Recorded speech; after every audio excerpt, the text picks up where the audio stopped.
একবার ভাবা যাক, এমন একজন মানুষ যিনি খুব ভালোভাবে জানেন যে এই পৃথিবীর সর্বশ্রেষ্ঠ সাম্রাজ্য শাসনের নিরঙ্কুশ অধিকার জন্মগতভাবেই তার রয়েছে।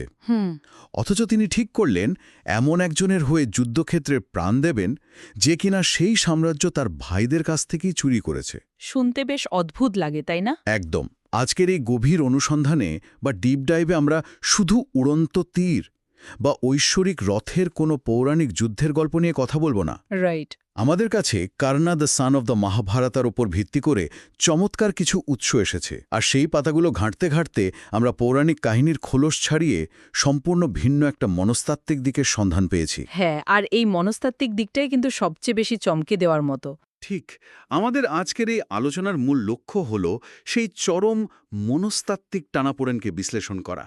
মানে সমাজে একটা জায়গা পাওয়ার জন্য বা শুধু তুমি আমাদেরই একজন এই স্বীকৃতিটুকু পাওয়ার জন্য একজন মানুষ নিজের নৈতিকতার ঠিক কতটুকু বিসর্জন দিতে পারে। কর্ণের জীবন তারই এক জীবন্ত দলিল। আসলে এই উৎসগুলো বিশ্লেষণ করলে সত্যি একটা অদ্ভুত মনস্তাত্ত্বিক রূপরেখা বেরিয়ে আসে। কর্ণের এই গল্প কোনো সাধারণ যোদ্ধার উত্থান পতনের আখ্যান নয়। এটি এমন এক মানুষের মনস্তত্ত্ব যিনি জন্মগতভাবে পাণ্ডবদের মধ্যে জ্যেষ্ঠ হওয়া সত্ত্বেও সারা জীবন নিজের একটা পরিচয়ের জন্য হাহাকার করেছেন। হ্যাঁ, জৈবিকভাবে তিনি ছিলেন সবার বড়। ঠিক, কিন্তু জীবনের একটা বড় সময় পর্যন্ত তিনি এই স্বীকৃতি পাননি। মহাভারতকে আমরা ন্যায়ের যুদ্ধ হিসেবে দেখি ঠিকই, কিন্তু কর্ণের জীবনের প্রতিটি বাঁক আমাদের বাধ্য করে মানুষের যোগ্যতা এবং বংশ পরিচয়ের মধ্যকার যে নিরন্তর দ্বন্দ্ব, সেটাকে নতুন করে মূল্যায়ন করতে। একদম।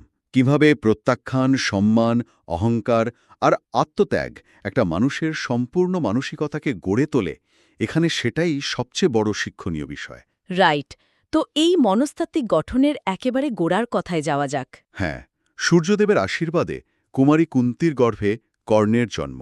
জন্মের সময়ে তার শরীরে ছিল ঐশ্বরিক কবচ আর কুণ্ডল। মানে জন্ম থেকেই একটা স্বর্গীয় বর্ম? ঠিক তাই। কিন্তু কুমারীমাতা হওয়ার সামাজিক কলঙ্কের ভয়ে কুন্তি তাকে ভাসিয়ে দিলেন নদীতে। এই ব্যাপারটাকে স্রেফ কোনো ঐশ্বরিক বীরের গল্প হিসেবে না ভেবে অন্যভাবে ভাবা যেতে পারে। কিভাবে? ধরুন, একজন শিল্পী একটা মাস্টারপিস পেইন্টিং তৈরি করলেন। আচ্ছা। কিন্তু কোনো কারণে তিনি ওই শিল্পকর্মে নিজের নাম লিখতে লজ্জা পাচ্ছেন, তাই সেটাকে ছুঁড়ে ফেললেন একটা কর্দমাক্ত নদীর জলে। দারুণ একটা উপমা। সেই পেইন্টিং নিজে জানে তার আসল মূল্য কতটা, কিন্তু বাইরের পৃথিবীর সবাই তার গায়ের কাড়াটুকুই কেবল দেখতে পাচ্ছে। এই রূপকটা কর্ণের জীবনের মূল ক্ষতটা বুঝতে খুব সাহায্য করে আসলে। কারণ রত্নখচিত ঝরিতে নদীর জলে ভেসে যাওয়া কোনো সাধারণ দরিদ্র শিশুর নিয়তি হতে পারে না। একদমই না। এই উৎসগুলো খুব স্পষ্টভাবে ইঙ্গিত করে যে কর্ণের আসল ট্রমা বা মানসিক ক্ষত কখনোই তার দারিদ্র্য ছিল না। তাহলে কি ছিল? তার আসল ক্ষত ছিল চরম মানসিক প্রত্যাখ্যান। সমাজ বা পরিবার তাকে প্রথম দিনই ছুঁড়ে ফেলেছে। প্রথম দিনেই। হ্যাঁ। শৈশবের এই মানসিক শূন্যতা মানুষের মস্তিষ্ককে এমনভাবে তৈরি করে যে সে সারা জীবন অবচেতনভাবে শুধু একটা বৈধতা খোঁজে, একটা স্বীকৃতি খোঁজার পেছনে ছুটে বেড়ায়। হ্যাঁ, মানে নিজেকে প্রমাণের একটা অন্ধ জেদ। ঠিক। তার পরবর্তী জীবনের প্রতিটি বেপরোয়া সিদ্ধান্ত, এই সব কিছুর বীজ রোপণ করা হয়েছিল ওই পরিত্যাগের মুহূর্তটিতেই। সমাজ তাকে তার জন্মের অধিকার থেকে বঞ্চিত করেছিল বলেই সে সারা জীবন সেই অধিকার ছিনিয়ে নেওয়ার জন্য একটা মরিয়া লড়াই চালিয়ে গেছে। একদম তাই। আর সেই মরিয়া ভাবটাই তো তাকে এমন এক পথে নিয়ে গেল যেখানে তাকে নিজের পরিচয় লুকাতে হলো। হ্যাঁ, ওই যে অধীরথ আর রাধার কাছে বড় হওয়া। রাইট। নদী থেকে উদ্ধার পাওয়ার পর সারথী অধীরথ এবং রাধা তাকে পরম স্নেহে দত্তক নেন ঠিকই, কিন্তু সমাজের চোখে তার গায়ে সেটে যায় সুতপুত্র বা নিচু জাতের তকমা, যেটা তার জন্য সবচেয়ে বড় বাধা হয়ে দাঁড়ায়। হ্যাঁ, শ্রেষ্ঠ ধনুর্ধর হওয়ার নেশায় দ্রোণাচার্যের কাছে গেলে যখন তাকে প্রত্যাখ্যান করা হয়, তখন সে সোজা চলে যায় মহাবীর পরশুরামের কাছে।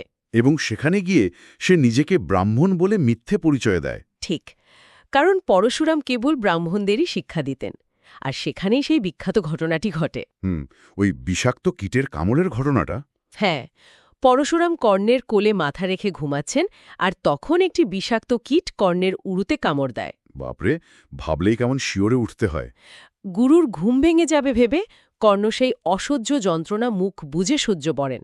উরু থেকে রক্ত গড়িয়ে পড়লেও সে একটুও নড়েনি। কিন্তু এই অমানবিক সহ্যশক্তি দেখেই তো পরশুরাম বুঝে যান যে সে ব্রাহ্মণ নয় একদম। তিনি বুঝে যান সে ক্ষাত্রবূর্জ সম্পন্ন কেউ। এর শাস্তি হিসেবে জোটে চরম অভিশাপ। দরকারের সময় সে তার দিব্যাস্ত্রের বিদ্য ভুলে যাবে। হুম। কিন্তু এখানে একটা প্রশ্ন আসে, এই অভিশাপের মেকানিজমটা আসলে কি? এটা কি স্রেফ একটা জাদুকরী মন্ত্র, নাকি এর পেছনে চরম কোনো ইম্পোস্টার সিন্ড্রোম কাজ করেছে? ইম্পস্টার সিন্ড্রোমের দিকটা এখানে একেবারে নিখুঁতভাবে খাটে। তাই না? হ্যাঁ, এই অভিশাপগুলোর পেছনের মনস্তত্ত্ব যদি আমরা বিশ্লেষণ করি, তবে দেখব এগুলো আসলে জাদুকরী শক্তির চেয়েও বেশি অপরাধবোধের মনস্তাত্ত্বিক বোঝা। মানে ভেতরকার গিল্ট? একদম। একজন মানুষ যখন জানে তার শ্রেষ্ঠত্বের ভিত্তি একটা মিথ্যার উপর দাঁড়িয়ে আছে, তখন অবচেতন মন তাকে শান্তিতে থাকতে দেয় না। কর্ণ জানতেন তিনি ব্রাহ্মণ নন। এই আত্মপরিচয়ের সংকট তাকে ভেতর থেকে কুড়ে কুড়ে খাচ্ছিল। রাইট। চরম সংকটের মুহূর্তে যুদ্ধক্ষেত্রে যখন তার সবচেয়ে বেশি আত্মবিশ্বাসের প্রয়োজন, ঠিক তখনই তার অবচেতন মন তাকে তার করা এই ভুলের কথা স্মরণ করিয়ে দেয়। সেলফ স্যাবোটাইজ যেটাকে বলে। ঠিক তাই, মানুষ যখন প্রচণ্ড মানসিক চাপে থাকে, তখন তার অবচেতন মন নিজেই নিজেকে ধ্বংসের দিকে ঠেলে দেয়। পরশুরামের অভিশাপ কিংবা ব্রাহ্মণের গরু হত্যার কারণে রথের চাকা দেবে যাওয়ার যে অভিশাপের কথা আমাদের উৎসে বলা হয়েছে, হ্যাঁ, ভূমিদেবীর অভিশাপ। রাইট, এগুলো আসলে নিয়তির চেয়েও বেশি মানুষের নিজস্ব নৈতিক দ্বন্দ্বের বহিঃপ্রকাশ। দারুণ বলেছেন। আসলে যখন একটা সমাজ ক্রমাগত একজন প্রতিভাবান মানুষকে তার বংশপরিচয়ের অজুহাতে প্রত্যাখ্যান করতে থাকে, তখন তার ভেতরে এক বভাবাহ শূন্যতা তৈরি হয়, একটা ক্ষোভ জমা হতে থাকে। আর ঠিক এই ধরনের পরিস্থিতিতেই এমন একজন সুযোগসন্ধী মানুষের আবির্ভাব হয়, যার নিজের স্বার্থ উদ্ধারের জন্য একটা হাতিয়ার প্রয়োজন। আর এখানে সেই মানুষটি হল কুরু রাজকুমার দুর্যোধন। একদম। আমরা কুরু রাজকুমারদের অস্ত্র প্রদর্শনীর সেই বিখ্যাত টুর্নামেন্টের কথা জানি। সেখানে অর্জুন একের পর এক অসাধারণ নৈপুণ্য দেখাচ্ছিলেন। ঠিক তখনই কর্ণ সেখানে উপস্থিত হয়ে অর্জুনকে চ্যালেঞ্জ করে বসেন। কিন্তু ওই যে বংশপরিচয়, হ্যাঁ, যথারীতি বংশপরিচয় না থাকায় তাকে সবার সামনে তীব্রভাবে অপমানিত হতে হয়। আর সেই চরম অপমানের মুহূর্তে দুর্যোধন এগিয়ে আসেন। এবং কর্ণকে অঙ্গরাজ্যের রাজা হিসেবে মুকুট পরিয়ে দেন। এটা যেন এক ডুবন্ত মানুষকে লাইফ জ্যাকেট ছুড়ে দেওয়ার মতো। ঠিক। কিন্তু কর্ণের জীবনে দুর্যোধনের এই প্রবেশ কেবল একটা নাটকীয় ঘটনা নয়, এটি এক বিষাক্ত মিথস্ক্রিয়া বা টক্সিক সিম্বায়োসিসের নিখুঁত উদাহরণ। মানে দুজন দুজনের স্বার্থ সিদ্ধি করছে। হ্যাঁ, দুর্যোধন কিন্তু কোনো মহানুভবতা থেকে কাজটা করেননি। তিনি খুব ভালো করেই জানতেন যে অর্জুনকে টেক্কা দেওয়ার মতো একটা শক্তিশালী অস্ত্র তার দরকার। আর ক্ষোভে ফুঁসতে থাকা কর্ণই সেই মোক্ষম হাতিয়ার। একদম তাই। অন্যদিকে কর্ণ দুর্যোধনকে ত্রাতা হিসাবে দেখলেন। সমাজ, গুরু, এমনকি নিজের জন্মদাত্রী মা সবাই যখন জনসম্মুখে তাকে স্বীকার করতে অস্বীকার করেছে, তখন একজন অন্তত তাকে বুকে টেনে নিয়েছে। এই প্রথম স্বীকৃতি বা ফার্স্ট ভ্যালিডেশনের ফাঁজটা এতই শক্তিশালী যে এটা মানুষের নিজস্ব বিচারবোধকে পুরোপুরি অন্ধ করে দেয়। রাইট। এই বন্ধুত্বের জটিলতা এতটাই গভীর ছিল যে জীবনের শেষ প্রান্তে এসে যখন কর্ণ জানলেন যে তিনি নিজেই পাণ্ডবদের বড় ভাই, হ্যাঁ, কৃষ্ণ যখন তাকে সত্যটা জানালেন, ঠিক তখনও তিনি দুর্যোধনের পক্ষ ছাড়েননি। তার কাছে এই ঋণ শোধ করাটা নিজের রক্তের সম্পর্কের চেয়েও বড় হয়ে দাঁড়িয়েছিল। কিন্তু এই অন্ধ আনুগত্যের পরিণতিতেই তো আমরা কর্ণের চরিত্রের সবচেয়ে অন্ধকার দিকটা দেখতে পাই। তা তো বটেই। দুর্যোধনের প্রতি তার এই কৃতজ্ঞতা তাকে এমন সব পথে নিয়ে যায় যা তার জন্মগত বীরত্বের সম্পূর্ণ বিপরীত। পাশা খেলার সেই কুখ্যাত পর্বটির কথাই ধরা যাক। হ্যাঁ, দ্রৌপদীর বস্ত্রহরণ। দ্রৌপদীর বস্ত্রহরণের সময় কর্ণ কেবল নীরবই থাকেননি, তিনি অত্যন্ত কঠোর ভাষা প্রয়োগ করেছিলেন। দ্রৌপদীকে জনসমক্ষে অপমান করা এবং দুর্যোধনের চরম নিষ্ঠুরতাকে তিনি সক্রিয়ভাবে সমর্থন করেছিলেন, যেটা তার চরিত্রের সবচেয়ে বড় কলঙ্ক। একদম। এখন মনস্তত্ত্বের দিক থেকে অনেকে হয়তো যুক্তি দেখাতে পারেন যে এটি এক ধরনের ট্রমা রেসপন্স। মানে ওই স্বয়ম্বর সভার অপমানের প্রতিশোধ। হ্যাঁ, দ্রৌপদীর স্বয়ম্বর সভায় অভিজাত সমাজ তাকে সুতপুত্র বলে চরম অপমান করেছিল। তাই সুযোগ পেয়ে সেও অভিজাতদের সবচেয়ে দুর্বল জায়গায় আঘাত ফিরিয়ে দিয়েছে। কিন্তু আমি এখানে এই যুক্তির সাথে জোরালোভাবে দ্বিমত পোষণ করতে চাই। আচ্ছা। এটাকে ট্রমা রেসপন্স বলে চালিয়ে দিলে তো তার এই ভয়ঙ্কর কাজটাকে একরকম বৈধতা দেয়া হয়ে যায়। ঠিক। পৃথিবীতে হাজারো মানুষ প্রতিদিন সামাজিক প্রত্যাখ্যানের শিকার হয়, চরম নিগ্রহের মধ্য দিয়ে যায়। ঠিক। তাই বলে কি তারা জনসমক্ষে একজন নারীর লাঞ্ছনাকে সমর্থন করে? এটা কি আসলে তার ভেতরে লুকিয়ে থাকা এক বিষাক্ত অহংকার এবং ক্ষমতার দম্ভ নয়? আপনার এই পাল্টা যুক্তিটা কর্ণের চরিত্রের একটি অত্যন্ত অস্বস্তিকর সত্যকে সামনে নিয়ে আসে। হ্যাঁ, এটাকে নিছক ট্রমা রেসপন্স বলে ক্ষমা করার কোনো সুযোগ নেই। একদমই না। ট্রমা হয়তো তার ক্ষোভের উৎপত্তিটা ব্যাখ্যা করতে পারে, কিন্তু এটি কোনোভাবেই তার নীরবতা এবং নিষ্ঠুরতাকে বৈধতা দেয় না। একটা খারাপ পরিবেশে বা ভুল মানুষের প্রতি অন্ধ আনুগত্য কিভাবে একজন মানুষের নিজস্ব নৈতিকতা বা অন্তর্নিহিত আভিজাত্যকে পুরোপুরি বিকৃত করে দিতে পারে, পাশা খেলার এই ঘটনাটি তার সবচেয়ে বড় প্রমাণ। তিনি খুব ভালো করেই জানতেন যে কাজটা ভুল হচ্ছে। হ্যাঁ, কিন্তু দুর্যোধনের প্রতি ঋণের বোঝা এবং অভিজাতদের প্রতি আক্রোশ তাকে এতটাই অন্ধ করে দিয়েছিল যে তিনি ন্যায় অন্যায়ের মৌলিক পার্থক্যটাই ভুলে গিয়েছিলেন। একটি বিষাক্ত পরিবেশ একজন বীরকেও যে কিভাবে অপরাধের অংশীদার করে তোলে, কর্ণ তার জ্বলন্ত দৃষ্টান্ত। আর ঠিকই বৈপরীত্যটাই মাথা ঘুরিয়ে দেওয়ার মতো। একদিকে এত বড় নৈতিক স্খলন, অন্যদিকে তিনি ইতিহাসে অমর হয়ে আছেন দানবীর কর্ণ হিসেবে। এই দিকটা সত্যি অবাক করার মতো। তার এই অপরিসীম দানশীলতা যেন তার সমস্ত কলঙ্ককে ছাপিয়ে যায়। কুরুক্ষেত্র যুদ্ধের আগে দেবরাজ ইন্দ্র যখন ব্রাহ্মণ বেশে এসে তার কাছে জন্মগত কবচ ও কুণ্ডল ভিক্ষা চাইলেন, এবং কর্ণ কিন্তু জানতেন এই মানুষটি আসলে কে। হ্যাঁ, তিনি এটাও জানতেন যে এই বর্ম দিয়ে দেওয়ার অর্থ নিজের মৃত্যু নিশ্চিত করা। একদম। তারপরও তিনি নিজের শরীর থেকে বর্ম কেটে দান করলেন। খুশি হয়ে ইন্দ্র তাকে বাসবী শক্তি প্রদান করলেন, যা কেবল একবার ব্যবহার করা যায়।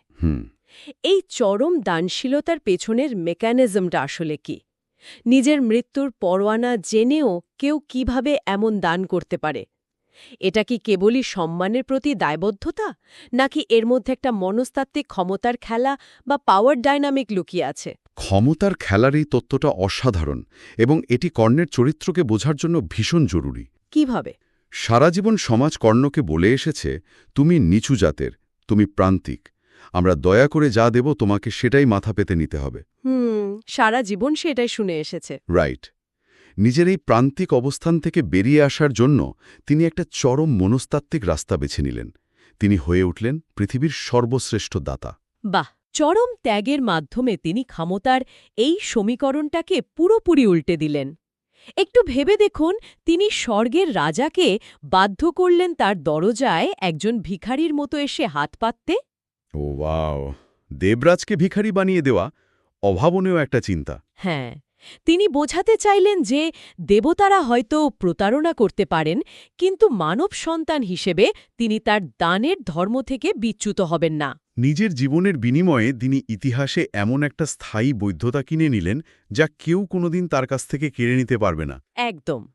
বেঁচে থাকার চেয়ে সম্মান এবং নিজের নীতিকে বেশি গুরুত্ব দেওয়ার এই চরম নির্লিপ্ততাই তাকে সাধারণ মানুষের ঊর্ধ্বে নিয়ে গেছে।